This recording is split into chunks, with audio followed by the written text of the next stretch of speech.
Oh, what is the upskis, everybody? Welcome back to another episode of the GXGamerCast. We're on episode 142 of my little gaming show where once a week I just has to talk about video games, whether they're new video games that I'm playing today, old video games that I grew up with, it doesn't matter. Video games. And today we're deep diving into Xbox GamePass. And bro, they have been crushing it lately, and I want to give them some love.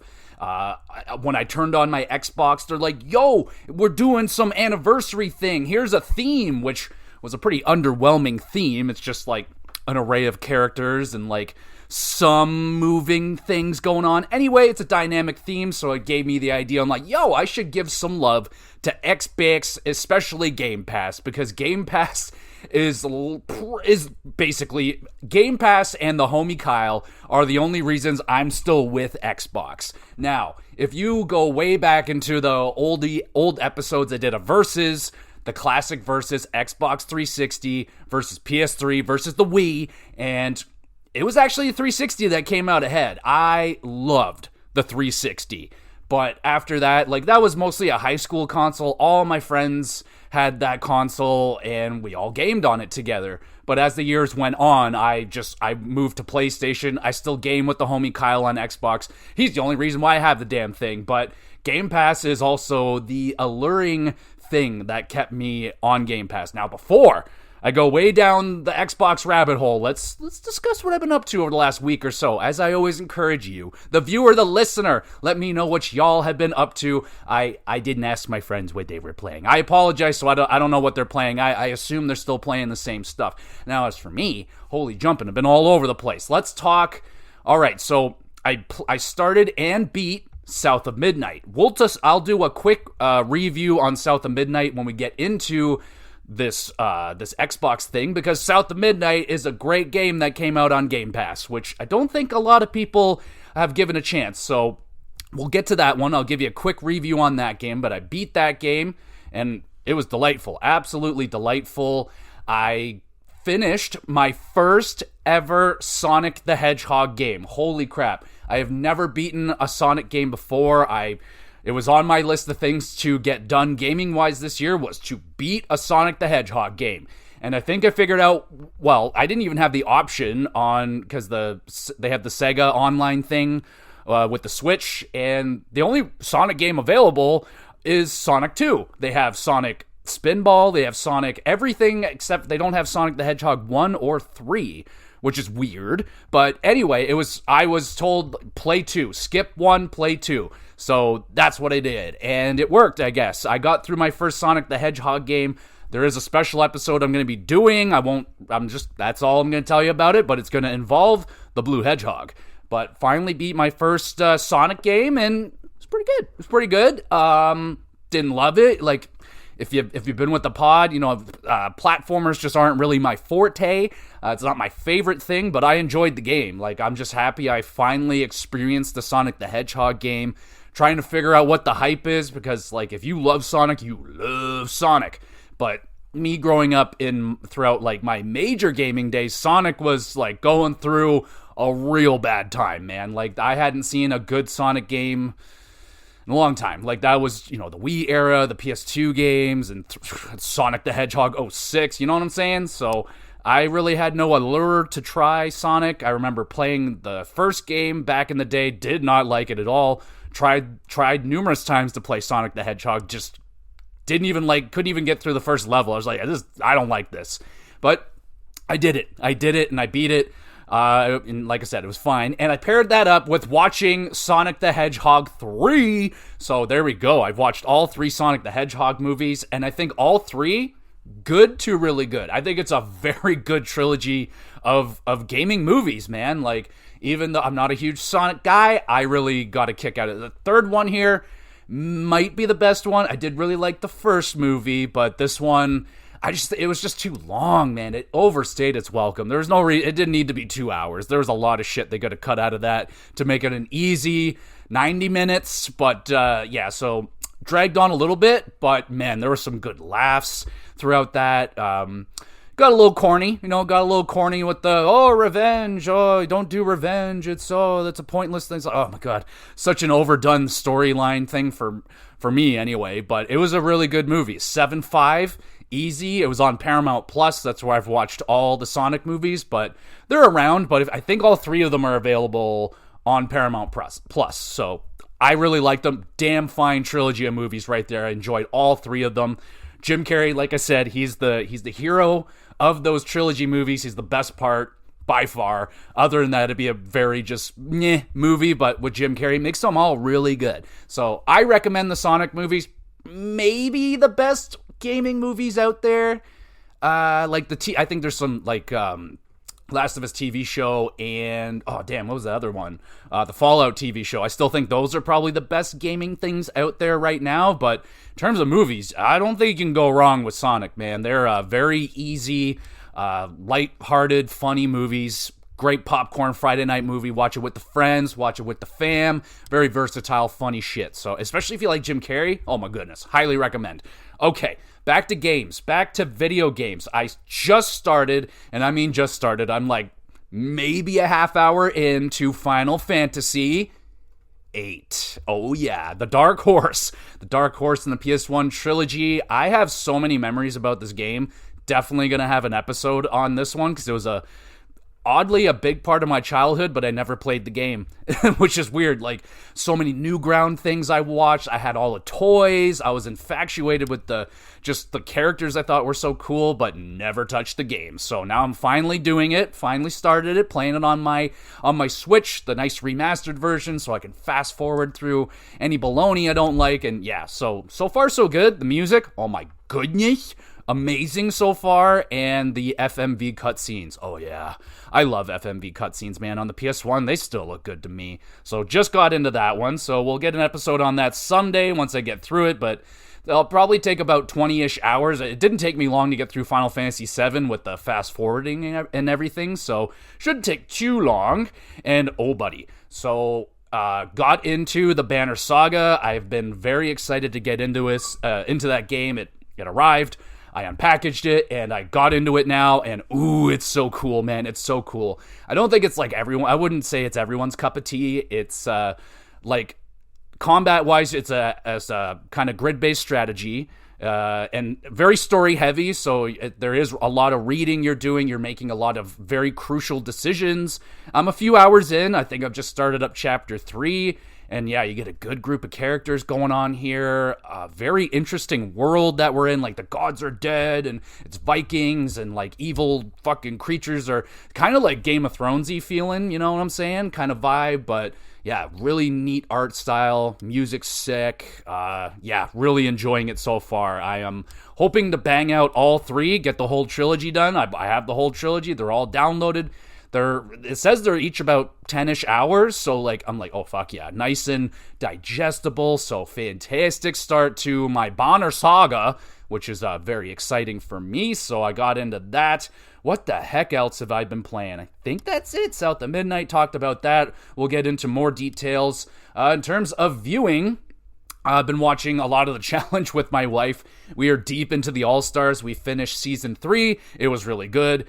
And now we're going into Season 4, which looks like it's going to be, very awesome. There's a great mix of characters here. You got Cara Maria and fucking Laurel. Just chaotic chemistry between those two. They fucking hate each other. And also Laurel is just insane. She's had this really toxic relationship with a girl who's also in the house this season, and it's just a mess, man. This season just looks like it's a mess. Obviously great viewing for us, the fans, and all that stuff. So I've been watching the challenge with my wife. Watched the movie Sonic the Hedgehog. I thought I did more this week. I have been watching a lot of playoff hockey. This is when I really indulge in NHL hockey games. I try to watch all the series, aside from the boring ones like New Jersey and Carolina. I wanted nothing to do with that. I don't even think I watched a highlight of that freaking series, but I've been watching all the other ones. If you're interested in my hockey takes, I do a hockey show, the GXGamerCast, every single week. I just did my episode, and I'll just let you know now.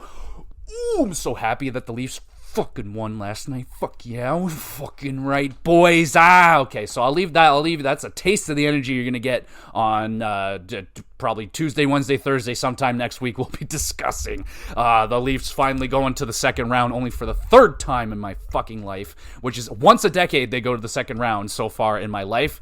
All right, anyway, so I've been watching a lot of that. Outside of that, Oblivion, lots of Oblivion. I've been playing Oblivion while I've been watching NHL playoff games, because it's, for me, I've already played Oblivion before, so I'm just kind of running through the motions. Somehow I have racked up 55 hours on that game so far. I will admit, I did fall asleep. I did fall asleep on the sticks. Doesn't happen very often. Very sleepy puppy that day. And but I am enjoying Oblivion very much. Still just rocking through the Fighters Guild and the Mages Guild. As per usual with these games, I have not really been touching the main quest line at all. I'm pretty much doing the exact same thing that I did when I played it way back in the day, like 2008 or something. Whenever it came out, I think I really played on PS3. I think that's where I have it. I'm looking. Yep, I see it on the shelf there, Oblivion on PS3. So I must have played it whenever it came out there. And it came out later. But anyway, yeah, I've been playing the shit out of Oblivion, watching a lot of hockey games, been really enjoyable. Good combo, but yeah, I can't really just sit there and play Oblivion. I will admit, like, I am going to do a full episode on it, talking about, like, the old Oblivion and this new one.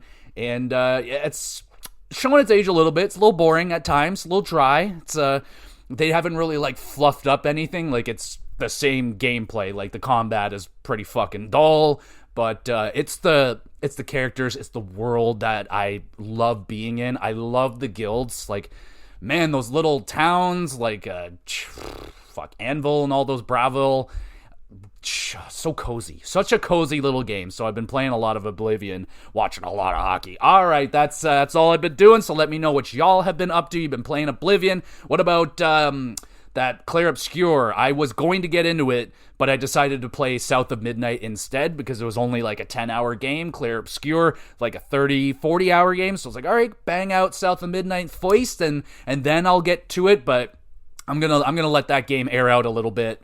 But I'm definitely getting to Clair Obscur Expedition 33. It's downloaded. I'm just waiting for it, man. I think I chose Final Fantasy. I was like, all right, if we're doing turn, I don't know, I could probably rock them both at the same time. Doesn't matter, but let me know if you've been getting into that game, and let me know if you've been enjoying it, and let's get into it, baby. Let's talk about Game Pass and how freaking awesome they have been crushing it this year. Let's talk about that.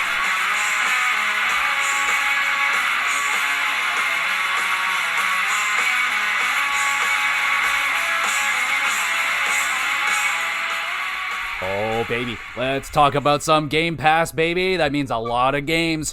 Let's talk about first, before I get into my mini South of Midnight review, let's just throw it out there. I don't want this to be a political, this isn't a political episode about, oh, is Game Pass ruining gaming? All the companies that are getting shut down and all that stuff. That's a discussion for a different day. This is just praising what I like about Game Pass, throwing out the recommendations, the games that are on Game Pass right now that I think you should check out. And if you don't have Game Pass, just kind of convincing you if it's worth your time and obviously worth your money, which currently Game Pass is $15 a month right now, according to the internet, which, check your sources, so it could be more from wherever you are, but in and around $15 a month. That's pretty pricey, man. That's pretty pricey. Now, me, take this with a grain of salt. The homie Kyle takes care of me. He takes care of his boo. He takes care of his baby. He's my sugar daddy. But we share a Xbox account, so we share a game library. We share Game Pass. He pays for it, and I offer him whenever he would like to purchase a game. We can go in on it. I like to just say, hey, man, pick any game you want during Black Friday, and I'll buy it for you, because I appreciate my homie so much for letting me borrow basically all of his games. And yeah, it's an awesome, unreal deal. So if you're able to do that with a friend, I mean, obviously it's a phenomenal deal. But I think even if I had to pay for it, I would be paying for Game Pass right now. Absolutely. I think that's a versus we can do at some point. We can put up the PlayStation Plus versus Xbox Game Pass. I'm going to let PlayStation cook a little bit because they went off to a pretty slow start, but they have been getting better. So it wouldn't be a pure slaughter, right now in terms of what that versus would result in. But regardless, $15, I would be paying for that. I think I'm paying substantially more than that, I think, for PlayStation Plus. I should probably check in on that and see how much I am paying for it, because it seemingly just always is going up in price, as is everything right now. But we're not going down that road. We're not going to go down that road. But $15 a month, is that justified? I think so, absolutely. And especially like right now, this has got to be the hottest run that Xbox has ever gone on, man. Like, seriously, as a company throwing out games, when's the last time we've seen them throwing out this many banger games, man? And releasing them all on Game Pass. All the games I'm talking about are on Game Pass, and my favorite thing that Game Pass is doing that PlayStation doesn't is they're giving you the first-party games day one. And that was the big selling point for me. I was like, holy crap, I can get Halo Infinite day one. I can be there for that. The one that got me is the Forza Horizon game. So like, holy crap, they're releasing Forza Horizon day one. Like, holy crap, that alone is justified for me because I love those games so much. And when, I was honestly done with Xbox during the Xbox One, I wasn't going to get that. I had no interest in it. But then Black Friday came around, the homie Kyle whispering in my ear, get the Xbox, we can share games, I'll take care of you. And he did. But there was also a fantastic game bundle that they released that year. It was like $250. The Xbox One, you get all the Gears of War games, you get the whole collection, you get the Halo collection. And I was like, damn, dude, I'm getting like 15 games. Plus, my friend, he already had a library of games. He's like, you get all that. I have Game Pass. Come on in. The water's fine. And I was absolutely convinced. I was like, you sold me. I'm there. I'm in Xbox, man. I bought the S. I didn't go X. I went S. And I'm still in the ecosystem because, like, man, Game Pass has kept me around. So there are definitely the naysayers of Game Pass, but it's kept me around. I wouldn't have anything to do with Xbox anymore if it wasn't for my homie Kyle and Game Pass. Like, I seriously just Halo, and like, I love Gears of War, bro. I love Gears of War and I love Forza Horizon, but those weren't two franchises. Like, that's not enough. That wasn't enough for me. Like, I'm not really interested in Halo anymore. A lot of just that ecosystem, the Xbox ecosystem, which was more geared to online gaming, sports games, racing games, not really for me, not my favorite genre anymore. Like, that was my bread and butter for my high school days when I was online gaming. I got the better online service and Xbox Live. I had all my friends were playing on Xbox, like everybody except for like Billy, who had a Wii, but he eventually got on Xbox. But yeah, man, that was my ecosystem. But once I got into just being a solo gamer and single player has become my bread and butter, PlayStation came and knocking at my door and they're like, yo, here's all these fucking amazing single player experiences. So yeah, I've always been on the PlayStation ecosystem since the PlayStation 1. I've been there since the beginning. So I always have a soft spot, but I love gaming. So there's always the allure from all three of the brands that I'm always like, ooh, there's such great things over there that I want to experience. And right now, my favorite franchise on Xbox is Forza Horizon. Like, hands down, it's not even close. But, all right, so with that being said, let's talk about South of Midnight real quick. Let's talk about this game because I think it is an absolute dandy. It's in terms of, so what the knock on the game is that, yes, the gameplay is nothing special. It is, you got some Uncharted platforming going on in here. You're climbing up some walls. Not too much, not a lot of that. And the combat is pretty weak, but there's not a whole lot of it. It's paced very, very well. Not a very long game. About 10 hours, you can get through it. And it's the atmosphere, the story, and the characters that really kept me driving through this game. I beat it in about like 4 or 5 sittings. Like, I really enjoyed this game. Now, my favorite part is the music. The atmosphere of the game, it's like Louisiana swamps, and it's dope, man. It is not a very common atmosphere for a video game, and it was delightful. I thought it was nice looking, good art style. Loved the music. The music is so good. Two-Toe Tom. Fucking that song. It's just such a quirky, weird little game, and I was delighted by it. You get some really cool, like, Louisiana swampy lore that's all up in there, fella, and you're getting people talking like this, and it's delightful. Like New Orleans, you're getting that kind of vibe. Great group of characters in this one. Really liked Hazel, the main character you play. She was great. But yeah, the combat, the only time I got like with it was the final fight. Final fight dragged on too long, and it made the combat just like, okay, this combat is pretty bleh. But outside of that, man, I really enjoyed just exploring the game. It's kind of like an action platformer, kind of like closer to Sly Cooper. I would compare it closer to that style, but it was a good quirky little game, man. Like if you're into it, it's a short experience, and I think it's worth it, man. It's a delightful little game, and I feel like it's definitely gotten lost in the weeds of all the great games that have been coming out. But on the recommendation from Kind of Funny, I think it was Tim who's been going crazy. I think he has it as a game of the year right now. It's not that good, but it's good. It's very good. Solid ass video game. It's just, I love the music. Oh my God, the music was so freaking good. All right, so I would hit it with a strong 7.5 out of 10. It's a really good game. Give it a shot. If you got a weekend, you could beat it in a weekend. If you give it a good couple of sit-downs, it's fun. It's a really good little game. So there's my little review on South of Midnight.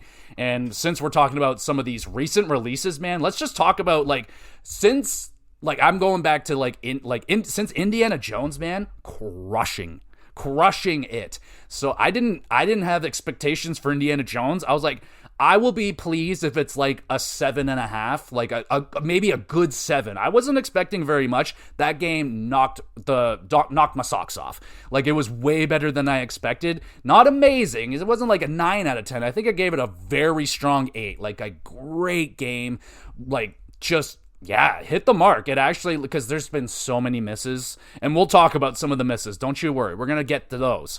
But there's just been a lot of games that are like, ooh, this could be really good. And then it comes out and it's just like, it's good, but it's not great. It's not really head turning. It's not making people talk. And finally, these games are starting to get people talking. And the conversation, I thought, started pretty good with Indiana Jones, man. Indiana Jones, that game was great. If you haven't checked it out, I know I was the homie Kyle was talking about looking at it. I'm like, bro, it's a delightful game. It's very good, versatile. It's not pure stealth. Like it allows you, like, you can just go beat the shit out of people. That game will not punish you for being caught or anything. Like you can absolutely go just throughout the whole entire game, beating up people. As my cats are getting a little bit rambunctious around me here, making a little bit of noise now. Settle down here. All right, but seriously, Indiana Jones was a great game, and then after that, man, they've just been crushing it. Like, you got South of Midnight. I think that's a great little game, definitely worth a check out. Lots of good. I don't want to use pizzazz because it didn't necessarily have like pizzazz, but it was just quirky, very fucking good. Then Expedition 33. This game is turning heads. Now this one, finally, you get a game on Metacritic that's in the 90s for Xbox. That's huge. They've been dying for a game to finally be a critical success, and so far it sounds like it's a commercial success as well. Lots of people playing Expedition 33. Now, I wanted to get my hands into Expedition 33 to talk about it throughout this episode, so I just haven't gotten to it yet. But it's downloaded. I can't wait to get there. It sounds awesome. Like, it sounds like a really engaging story. Like, I heard the beginning of the game is ridiculous. Like, really just wild beginning to a game. I'm like, ooh, I'm very excited about that. Can't wait. And I will get there. So they dropped that. And like I said, they needed that. They've needed a 90 plus on Metacritic for a long time. When's the last game that Xbox released that got a 90? Because, like, Halo Infinite, that's on my... We'll get there. Like, that was the one they needed to, and it's in my fail list. So it maybe it is doing okay now, but it fucked up with me, man. Like, I was ready and prepared to get right the fuck back into Halo. I was a diehard Halo guy. Early when I got my 360, I was right into Halo 3, man. I was diehard Halo 3, and it took Call of Duty quite a long time to finally pull me away from it. It was just the homies, only Kyle and I played Halo. Nobody else was playing Halo with us, so eventually we got outnumbered and Call of Duty took over. But man, I was so freaking let down by Halo Reach. Well, let's just mix it in now. I don't care. We'll mix it all in. Let's talk about some of the fails. We'll talk Halo right now. So Halo, they started off with they had, what the fuck do you call it? The beta. And the beta at first, it went extremely good. Me and the homie Kyle and his homie Parker, I think it was Parker, was playing with us. And, bro, we were having a blast. Like, day one, having a blast. Day two, different story. All of a sudden, like, people were fucking around, and we were finding out and not having a good time about it. We were getting try-harded, like, ridiculously. All of a sudden, people figured out that pistols were extremely strong again, and everyone was just going around pistol whipping everybody, and it got unfun. And then the game released, and it was bare bones. There was, like, no modes. I was like, are we fucking serious with this?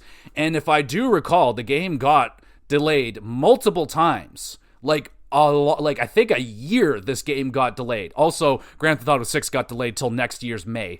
How you doing? That'll be an episode for a different day. But that game got delayed, and we're like, the more you delayed it, the better my expectations were getting for the game. I'm like, all right, they're going to be cleaning this shit up, making sure it's all ready for launch.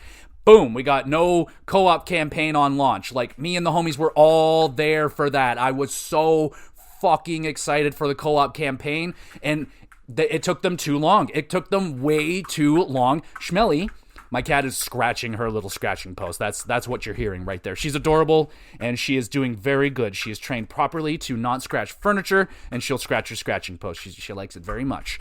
But damn, dude, fucking not having that co-op campaign, not having the game modes available on launch after all those delays. Wow, Schmelly, that is a big one. That is a big, big scratch there, Schmelly. That's incredible.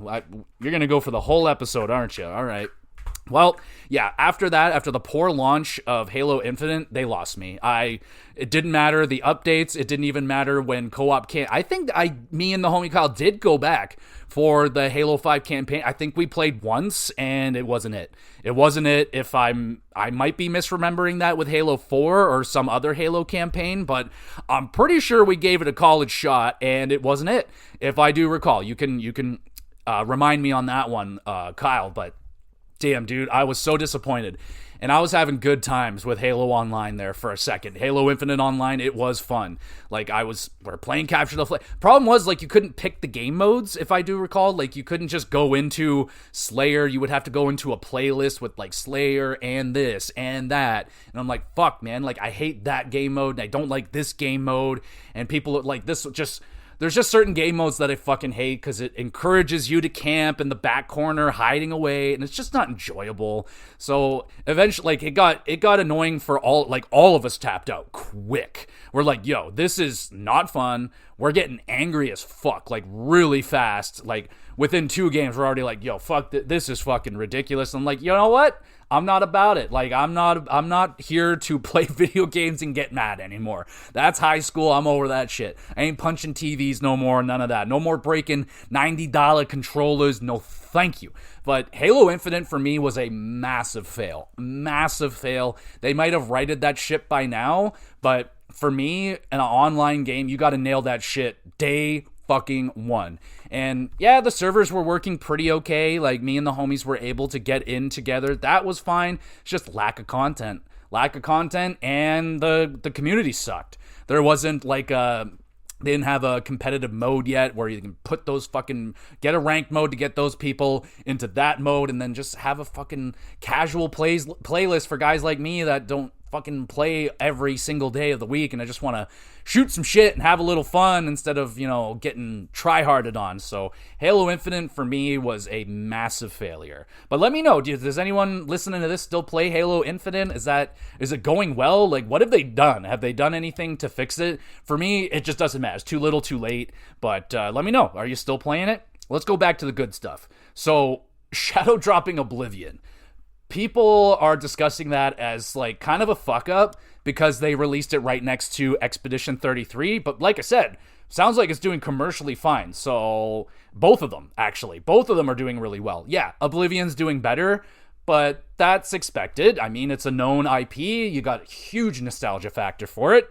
Guys like me, I downloaded it the second I heard it dropped. I started deleting shit to make room for Oblivion, and I was like, oh baby, and boom, 55 hours in already, and I'm planning on finishing it out, like, at least the guild stuff. Like, I don't know if I'm gonna finish the main quest, because, like, it's whatever. Like, where Oblivion thrives is the guild missions, man. Like, everything that's not the main mission, that's the good stuff.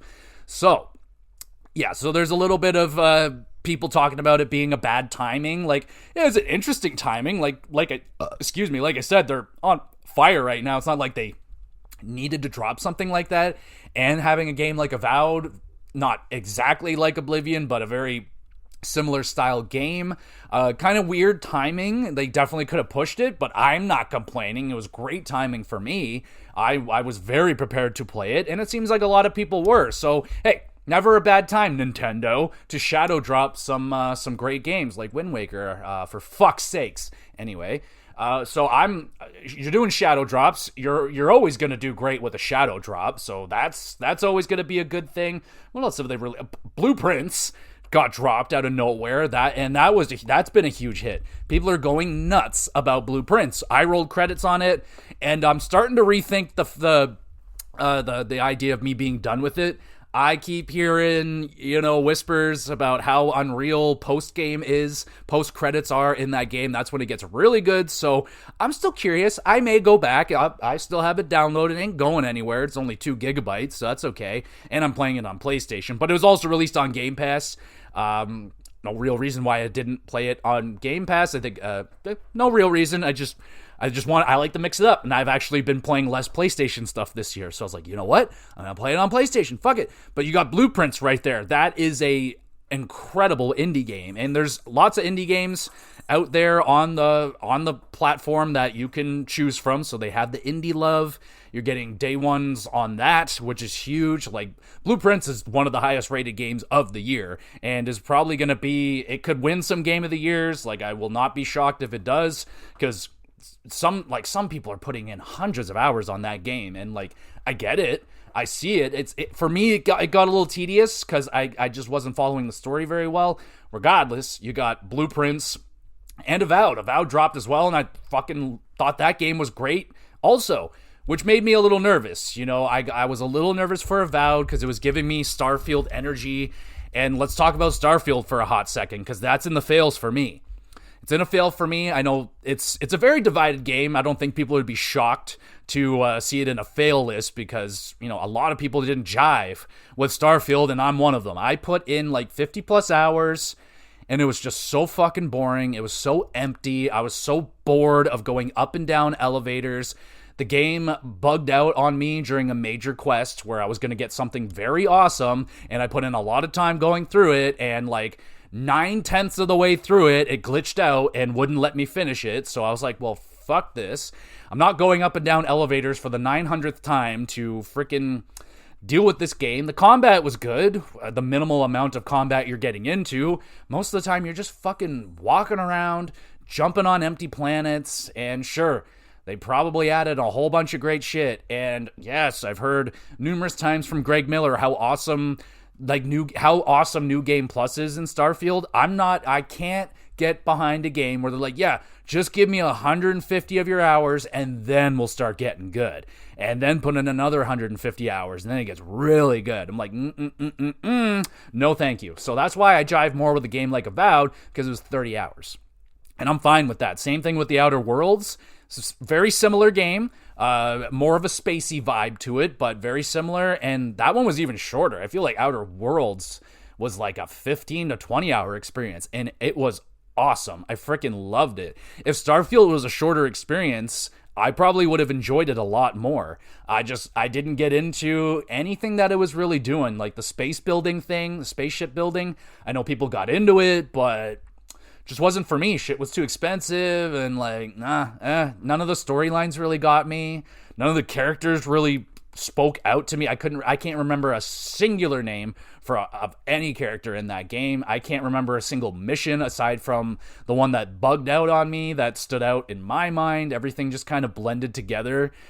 And I was very disappointed, man. I was very disappointed. That was the game that I bought the S for. I got all in on the Starfield hype, all these hype up podcasts. I was like, fuck, this game sounds so good. And like, I had the right to be hyped, man. I'm a huge Fallout guy. I love Obsidian. I love Bethesda and all their games. They had not done me wrong.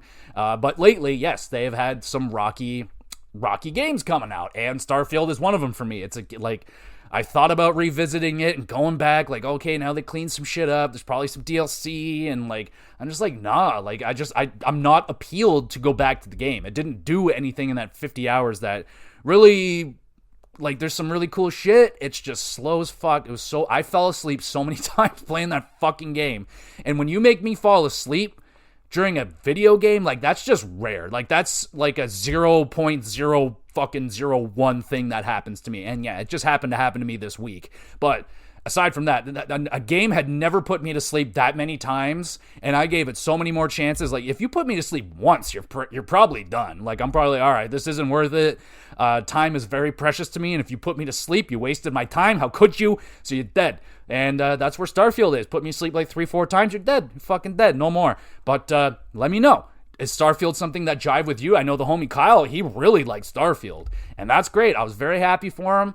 It's just he didn't play like Fallout 3 in Vegas. He hadn't played as many Bethesda games, and this was like one of their weakest to me. So Starfield didn't hit, wasn't a good game for me. Now let's talk about some of these games that are coming out, because on top of the great year that they're already having, there's more coming. They just don't stop. Let's talk about Far Cry 4. Oh my god, game of the... I'm just kidding. Fake. Far Cry 4, pretty good game. It was okay. It was got nothing on Far Cry 3. You just tried to copy and paste it. It's whatever. But hey, that game's coming out. Jokes aside, the games that I'm actually interested in that are coming out, Tony Hawk's Pro Skater 3 and 4. Oh, I am so excited. And I am beyond wet. The moistness, the wetness, it's out of control over here. The day that I heard, like, this game's coming back, it's revived, it came back, that game was dead. Like, it was done. It was canceled, it's not coming out. And they changed their mind. It's like, thank you. What, do you not like fucking money? Like, why wouldn't you release this? This is the one that we've all been waiting for. Maybe there's more hype on Underground, but for me personally, this is the one, baby. And yes, I am disappointed that they are taking out the elements of Tony Hawk's Pro Skater 4 that make it stand out, and you can like go around doing missions and shit. That's the one I grew up with was 4, but I don't even care because it's coming out on GamePass day one, and I can be there day one for that. And I love that about GamePass because, again, if you follow the pod, I don't buy games day one. That's not me. I don't buy new games. They're too fucking expensive, especially here in Canada. They're out of control. America and everyone else is just starting to catch up. Welcome to the unbelievable, expensive video game party. It's crazy over here. So, yeah, I love that part about Xbox Game Pass. Like, that's something I wish PlayStation would do, or at least do it more in a consistent nature. What I mean by this is, like, Xbox, it's simple. Day one, boom, it's here. Halo, boom. Day one, Gears, boom, day one. Forza Horizon, boom. You get it? PlayStation, there's a little different. Their system is like, all right, anywhere between 1 and 2, 6 months to 24 months, you'll get our first party title. I waited so long for God of War Ragnarok to drop. I crumbled and bought it, and then they dropped it 2 months later. I don't even think it was 2 months later. I think it was like a week after I beat that fucking game, they dropped it. And I wanted to punch a hole through the wall, because I'm like, fuck! Like, this is why I bought this freaking PlayStation Plus thing, so I can get these first-party titles without me having to go out and buying them. But that's one of Sony's strong points, is that they make their first-party big games available to you at a reasonable price in a reasonable time frame. Like as soon as upward like 3 months, the game will go on sale, like, and then within 6 months, it could be upwards to 40 to 50% off. And then after a year, the game's going to be like 20, 25 bucks. You know what I'm saying? You can go out and buy Uncharted 4 for like, you can get it for like 3 cents. It's insane. That's one of the greatest games ever, but it's, it's PlayStation. They do things differently. It's the opposite of Nintendo, how you can go and get the most common Nintendo game of all time, and it will still cost you $60 because it's got Nintendo. It's Nintendo, baby. That's how it works. It doesn't work that way with PlayStation, but on Xbox, I love the fact that I can play the games you want me to play day one on your Game Pass, and that is a huge reason to buy it, to get into Game Pass, and it's great to have it now because a huge library of games to play. Games, just, so many games. I couldn't believe it. I still can't believe this exists. Like, yeah, is it a bad business practice? Probably not doing Xbox any favors in the long run. I would think. Like, I really don't know, man. I don't know. We can get into that another day of their business practices and is this a good idea or not. For me, for the consumer, I think for once we're winning here, and we don't get a lot of wins, especially over a company like Microsoft. So let's just shut the fuck up and let's just don't. I don't even know what that gift horse expression is, but let's not look it in the mouth or whatever the fuck, and let's just accept Game Pass for what it is while it's here, and I'm loving it. I'm McDonald's loving it over here, that these games are dropping, and it's fantastic. So, Tony Hawk's Pro Skater 3 and 4, through the roof, excited for that game. I'll be all over that day one, and there's more. Doom Dark Ages is right around the corner. I think it's coming out this month. And that game looks like it could be a Game of the Year contender for sure. I'm very excited for this one. I didn't really jive much with Doom 2016. I have not played Doom Eternal yet, which is shocking because, man, that game came out forever ago, and I still have not played it. It's on Game Pass. Just letting you know, it's there. So is 2016, and they all kind of play a little differently. It seems like the Dark Ages one is going to more towards my play style, which is weird. I mean, Doom 2016 sounded right up my alley. I love run and gun stuff, but I don't know. I think I don't know. I'm going to have to go back and try it again. Don't know really why I didn't jive with 2016 that much. Like, I played a good amount of it. It's just kicking my ass. I wasn't very good at that game. I was dying a lot, and I didn't like that. So, anyway, but Doom Dark Ages looks awesome. It screams Evil Dead 3 to me, which is one of my favorite movies of all time. So I'm excited, very much so, for Doom Dark Ages. And then there's this rematch game that is made by the Sifu people, and it's a soccer game, but I am hearing unreal things about it, man.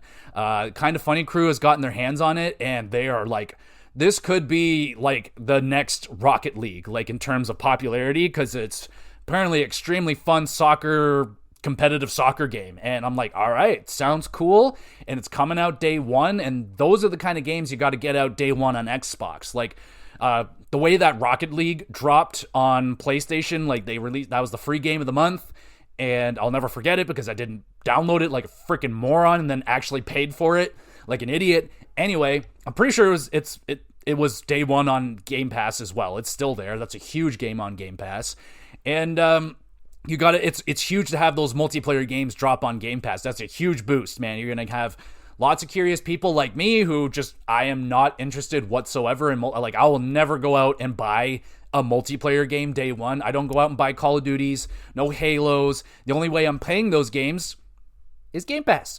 And the homie Kyle, because Kyle was buying Call of Duties, then I would share the library and I'd get the Call of Duty as well.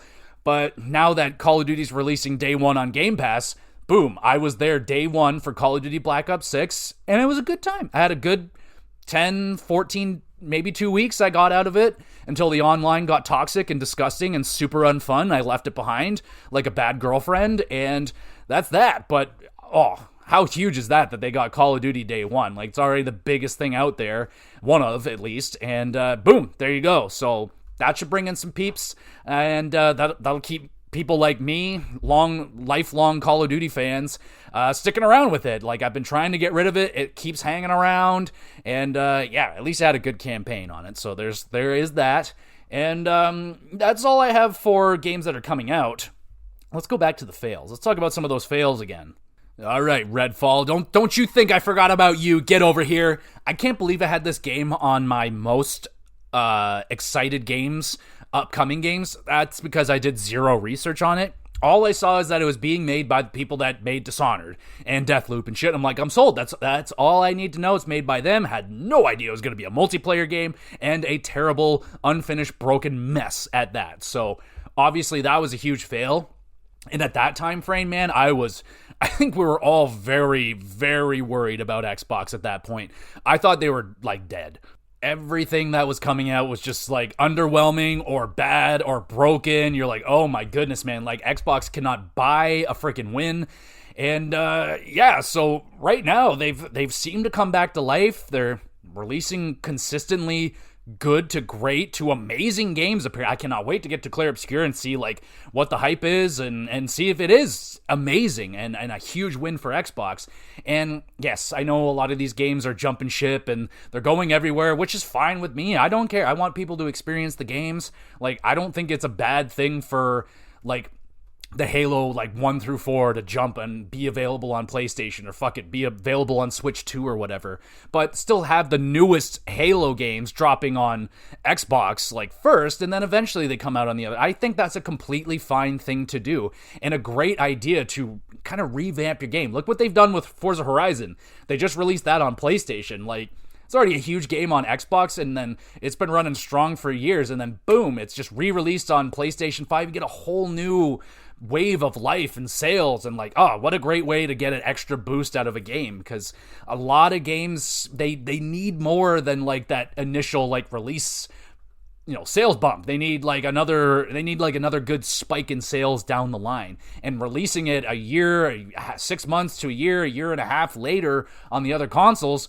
Well, boom, you get the Nintendo crowd, you get the Sony crowd, boom, you get a whole bunch of extra sales, you make the fucking executives happy, and then you don't have to shut down all these companies. So I think that is a great way to, I think that's a solid strategy if they want to use that. So you go ahead, just pay me $8 billion and I'll let you use it. So go ahead.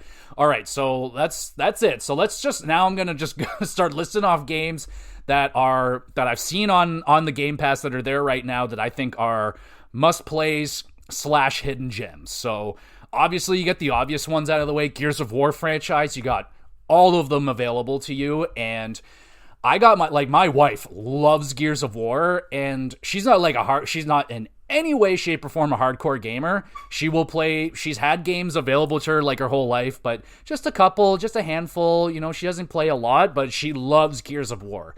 So you could probably play Gears of War with fucking anybody, man. You can grab a sibling that maybe isn't into gaming, and they'll probably really enjoy it because it's an extremely fun game. You have the Gears remaster, so you got a beautiful revamped version of the original, which is still great. You got 2, 3, 4, 5 is we didn't love 5, and it's different. It's definitely different, but we're extremely excited for E-Day coming out. The prequel game. They have the spin-off game available as well, Judgment. So, and they got Gears Tactics, or is that what it's called? Gear Tactics? Anyway, I think the homie Jesse played it. He said it was really good. It's been on my hit list forever.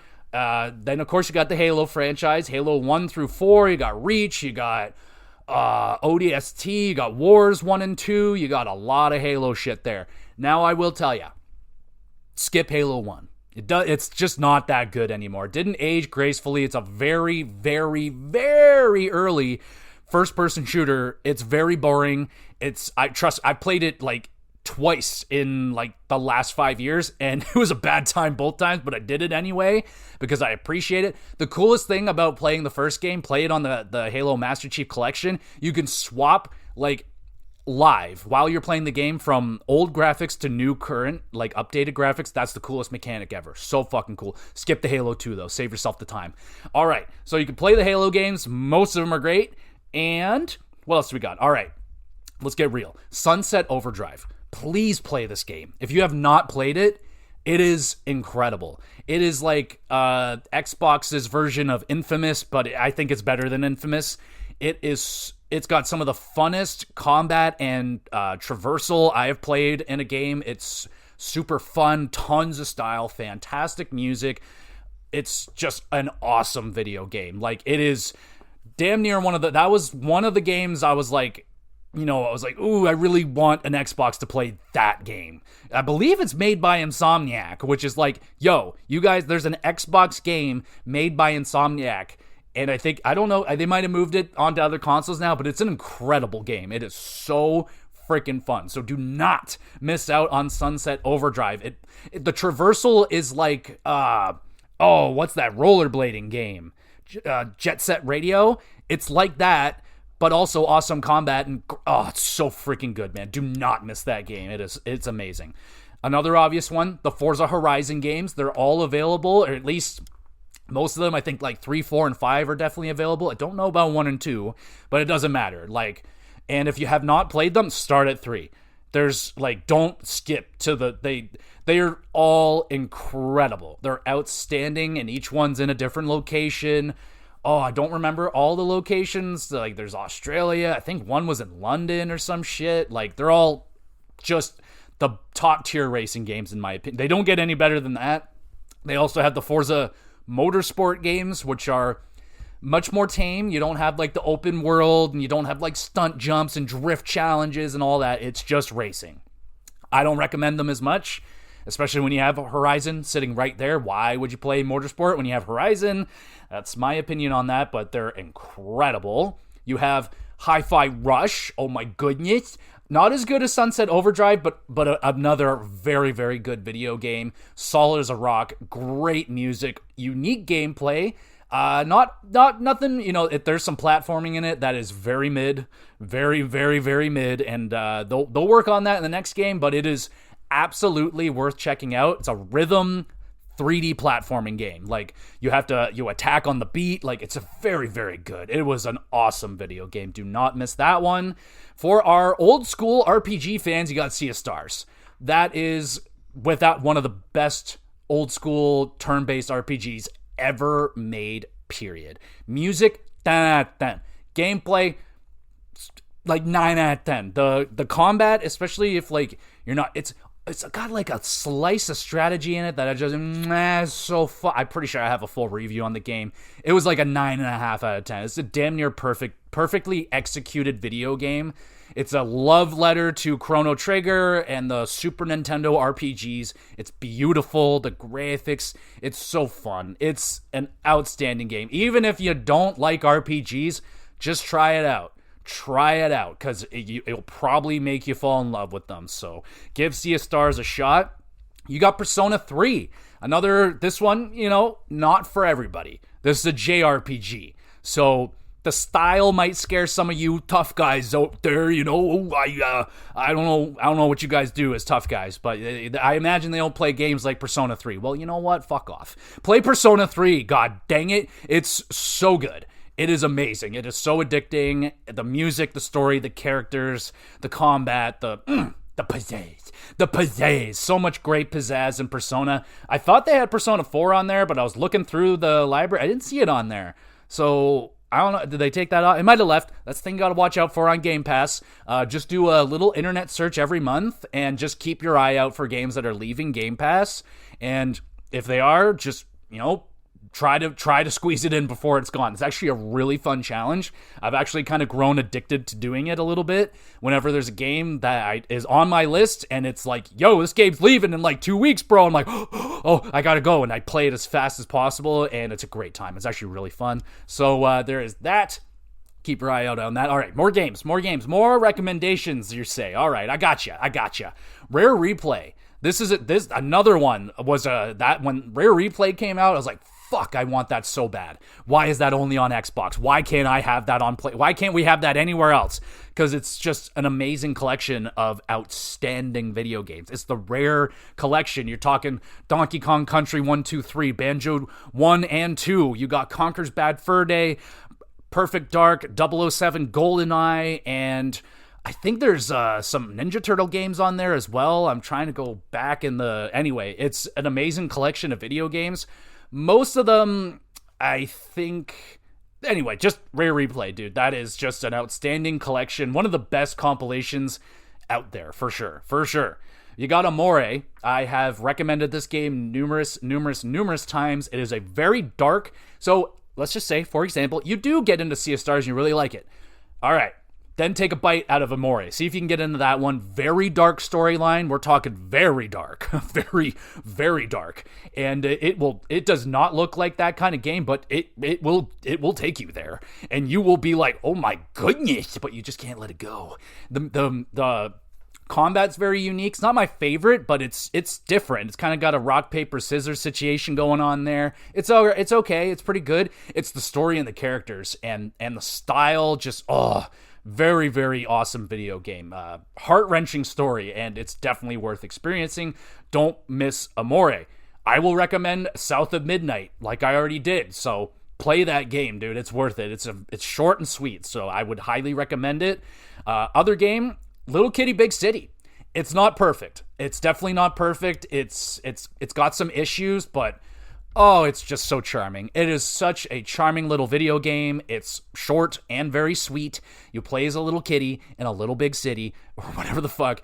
And it's fun. There's some fun platforming and puzzle situations going on, a little bit of collecting going on. It's fun. It's a delightful little game to play on the side. And I definitely recommend that one. It's a great little indie game. You got Citizen Sleeper. I am recommending this one to myself because I have not actually played it yet, but it's been recommended numerous times, and I have them both downloaded. They've been there forever. Another game that's not for everybody. I hear it's very reading heavy, lots and lots of reading, but it sounds really cool. Like I'm not very sure what the concept of the game is, but I think you're like sleeping in these pods and you go into this world or some shit. I don't know. It sounds super cool. And yeah, they're both there. So, and they've reviewed very strongly. So, but it's a story heavy game. So I don't think there's a lot of gameplay to it. So it's not for everyone. That's kind of why I've been holding off on it. But now that I'm playing the Banner Saga, I don't know why I say it like that. Banner. But playing that, kind of a lot of reading, and I'm having an absolute blast. All right. We got Cocoon, another indie game. This one is awesome for you puzzle fans out there. Very fucking smart-ass puzzles. This one uses almost like an Inception type of thing. You're like going inside of a world sometimes to solve these puzzles. It's easier than it is to try to explain. It's an incredible game. It's very smart, incredibly well-paced. Very makes you feel awesome when you solve the puzzles. You're like, I am a god. I am a god walking among everybody. So yeah, there is all that. All right, I'm gonna fire up the Xbox now. I'm gonna fire through the entire Game Pass list. I'm just gonna throw out any recommendations that capture my eye that are currently on the Xbox right now. So let's do that. All right, the Xbox is fired up. Let's start ringing off some games. You have a Way Out, which is the game made by the Split Fiction people. The other game is on here as well. I think it's called It Takes Two. Phenomenal co-op video games that you can play with anyone. I played it with my wife, and she loved it. You can play all the Assassin's Creed games. I'm not really an Assassin's Creed guy anymore. Balatro is on there. Freaking phenomenal video game. You have Batman Arkham Knight. I know people don't love it, but it's an incredible video game. Like, I don't know what's wrong with people. You also have, like, old Xbox games. Like, they have Blink's The Time Sweeper, which is a game I remember wanting so bad as a kid, but just never got it. Black is on there. Fucking super underrated game. Brutal Legend. You got old 360 games there as well. You got your Call of Duties. Tons of indie games here. You got Chance of Sonar, Celeste, Citizen Sleeper, Cocoon. A lot of games that I've already recommended. What else you got? You got Crash Insane Trilogy. That's amazing. Crash Nitro Fuel. That one's on. Oh, I didn't talk about Crackdown 3. That's a big fail right there. Oh, that game was just... I don't know how they fucked up Crackdown, man. Like, how... The first game was delightful, and I'm like, how did you not... Like, what happened to Crackdown? So Crackdown 3 was a big failure. We'll throw that one there. The Dead Space games are available here. Dead Space Remake 1 and 2. Highly recommended. Deathloop. Highly recommended. That's an incredible game. You got both the Dishonored games. They're incredible. You got the Doom games, Dragon Age. Dragon Age Origins and Inquisition I would recommend. I have not played Dragon Age 2, and I have heard nothing but bad things from people that very much so love Dragon Age. Like, there's a guy I knew, he passed away sadly, but he used to play through Dragon Age like monthly, and he would go on about how much he hated Dragon Age 2, so I'd stay away from that. You got all the Fable games. I would skip Fable 1, just go straight to 2. It's basically a remake and way better. You got all the Fallout games. You got the Far Cry games. Far Cry 5, underratedly, unfucking real. Super fun game. I played the shit out of it. You could play the whole game co-op as well. Forza, we already talked about those. The Gears of War. Fusion Frenzy. I had a good time with that game back in the DAW. What else do we got here? You got GoldenEye, Goat Simulator. I've not played those, but my friend, he loves playing that with his kid. You do have Grand Theft Auto 5, like, if you haven't played it, that's there. I don't really like it, but it's there for you. You got Hollow Knight. I mean, if you want to get your fucking ass kicked, but it is one of the best Metroidvanias of all time, like straight up. Hellblade, I would recommend those. Those are some. Both of them are really good. There's definitely some problems with it, but I think they're worth the experience in terms of just they're very different. I would recommend them. You got, Killer Instinct. I have not, nah. I'll stay away from that. I have this Lonely Mountain Snow Rider. I've had that one downloaded, heard good things, haven't played it yet. You got the Mass Effect games. Whether you like them or not, you do, the Legendary Collection is there, so play those. Don't bother with the 360 versions, just play the Legendary Collection. It's better.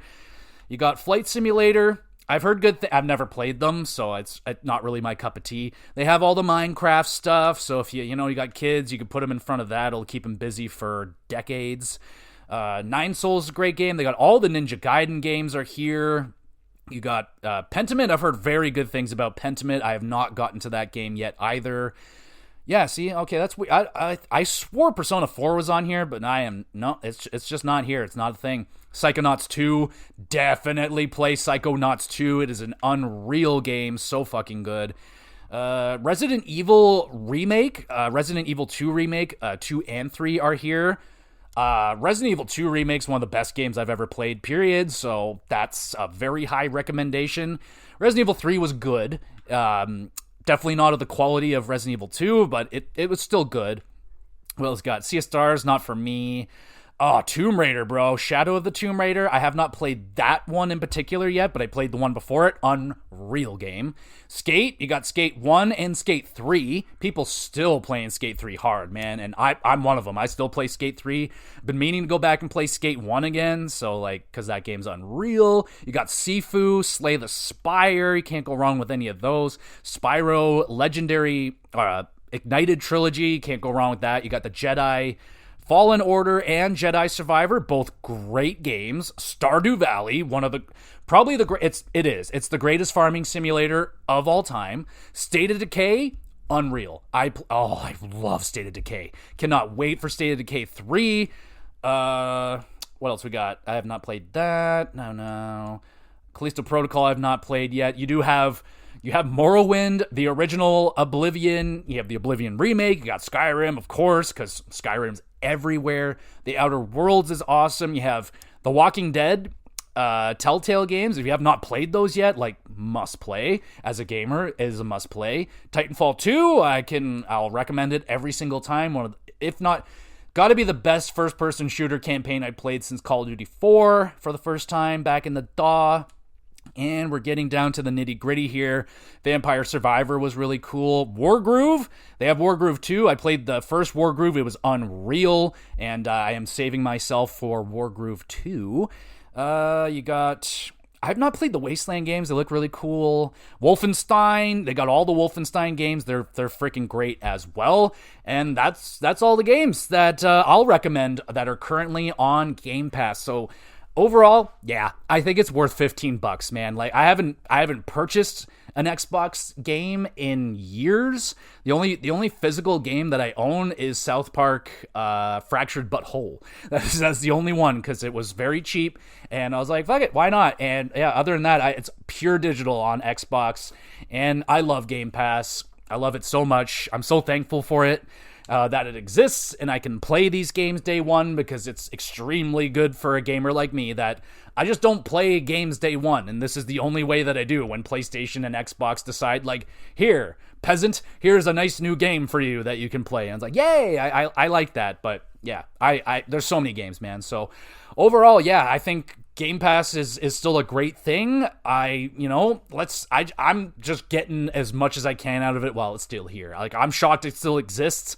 And it just seemingly keeps getting better and more worth it. So keep it up, Xbox. Keep these games coming and let me know. Throw some recommendations out at me. I'm pretty sure I nailed pretty much all of them out there right now. But yeah, if I missed some of your favorite games on there, let me know. And let me know what Game Pass games you're playing right now. Do you have Game Pass? Do you plan on getting Game Pass? Do you fucking hate Game Pass? What is it? Let me know. So there we go, everybody. That's another episode. Don, thank you so much for listening. You the best. You want to be even more of the best, make sure you're reviewing and sharing the podcast wherever you're listening to it. You can drop a comment on Spotify if you want to have a question answered live on the podcast. Let me know what you're playing, recommendations, all that stuff. Drop a comment on Spotify. That'd be killer. YouTube channel, GamerGX Videos. I upload all these episodes over there. You can drop a comment on the YouTube as well. All the same thing. You want a question answered live, send them on in. I'll shout you out and answer your question. It'd be a lot of fun. And there's a Twitter page as well. I try to put up announcements as best as I can. And yeah, so there we go, everybody. Another episode. Don, you the best. And in terms of what else we got going on with the pod right now, I just did a hockey cast the other day. You could feel the fucking anxiety in me talking about the upcoming Leaf game. The Game 6 was coming up, and I had a lot of anxiety going into it. It's all okay now. Game 6 is over. The Leafs won, and they're off to the second round. So you can just, if you want to feel anxiety and how I'm dealing with it, go over there and listen to the hockey cast. It was a fun one, so that was good. Last week on the GamerCast, what the hell did I talk about last week? I don't know, but go back and listen to all the episodes that are available for you. They age like a fine wine, the GamerCast. You can listen to them anytime, anywhere, and all that great stuff. And yeah, so there we go, everybody. And WrestleCast will be coming out as well. I don't think there's a pay-per-view, but if there is, I'll have a pay-per-view review out as well. So there we go, everybody. Have yourselves a lovely weekend, and we'll be back again with some more GX Plus games.